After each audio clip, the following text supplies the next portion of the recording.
Something isn't right. There must be something wrong.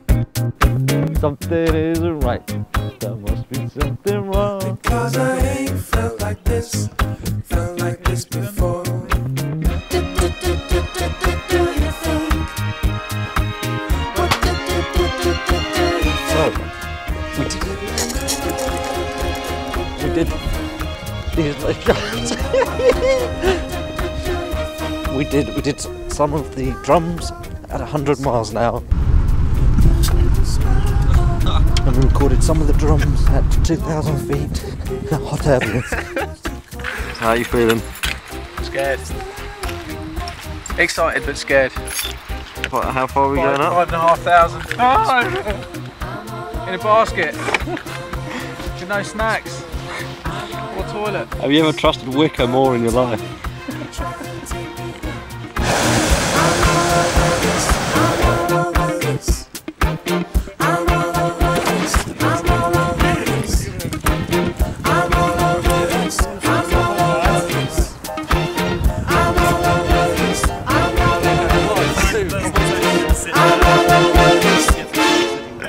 Part of the recording process of this record, I didn't want to just use drums in their traditional setting, so we recorded drums underground at Chislehurst Cave.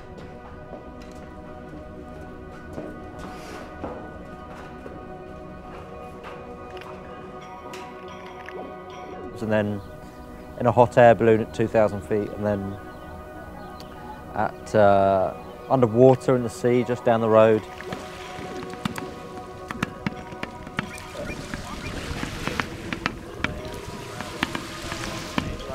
And at 100 miles an hour in the back of my car, actually. And these are all just to try and get the drummer, Leo Taylor, get him to play differently instead of him just being comfortable. I wanted to put him at personal danger and see if he'd play if it was a life-threatening drum situation. So we were breaking the law. One thing I will say to both of you though is that if either of you are unhappy, if it gets faster, if you're either unhappy, please just tell me to stop, because it's not worth it, you know what I mean?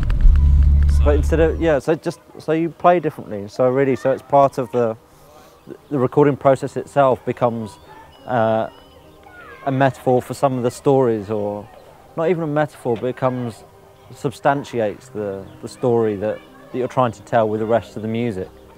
And in many ways I'm sort of, I guess, continuing the sort of Herbert tradition of like each time I make a record trying to add another element or try and raise my ambition of it in a way. And I've come quite a long way actually. There was a part of me that really thought that this was similar to Bodily Functions, this record, or similar to Around the House, and I sort of went back and listened to them and just realised quite how different it sounded.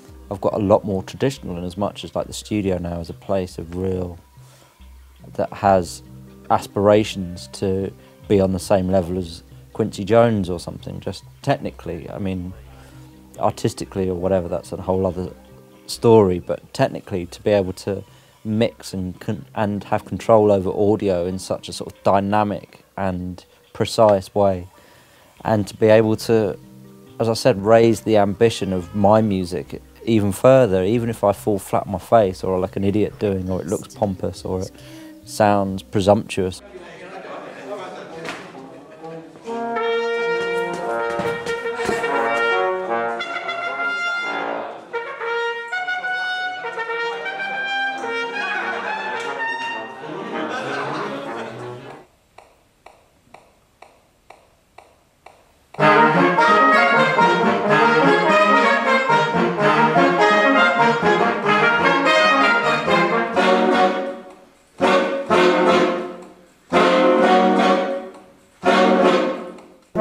We had two recording sessions. One was the Abbey Road session where basically we recorded the big band in the morning, and then we recorded a 53-piece string, woodwind, tuned percussion, harp, French horn sort of combination in the afternoon.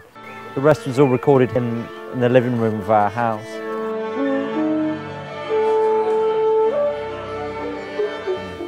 And one thing that I'm quite proud of with this record is, for example, we're using up to 70 or 80 musicians on some of these tracks, And on some of the tracks, like Movie Star, the orchestra's very, very quiet. You know, it's almost treated like a sample, or it's very much in the background.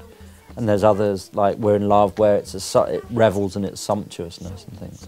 So, and that's part of the sort of politics of the piece as well, of just music should be music, and it should be used for what's right at that point. Like, what story are you trying to tell, and how you're using it. So I think, having worked with just 2 pieces of bread and a toaster to make 1 piece of music on Plaque de Jour, or 1 grain of sugar, which was the smallest thing I could think of to make a piece of music, I really did actually this time want to relax about it and have the ability to play melodies and to write backing vocals and that kind of thing, and just enjoy harmony and melody again. I'm feeling like a movie star. I'm feeling like I could go dress me up in it. I'm feeling like a movie star. Look at you, don't like. I'm feeling like I could go dive in it.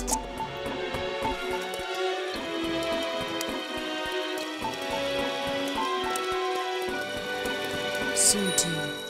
What you have to understand as well a little bit about with my music as well is that everything's recorded with microphones. So actually the inclusion of acoustic instruments in that is just a mirror or an accompaniment, a logical accompaniment to the way that I record my sounds anyway. And for me there is no hierarchy. Like, a harp doesn't necessarily sound better than a wardrobe falling down the stairs.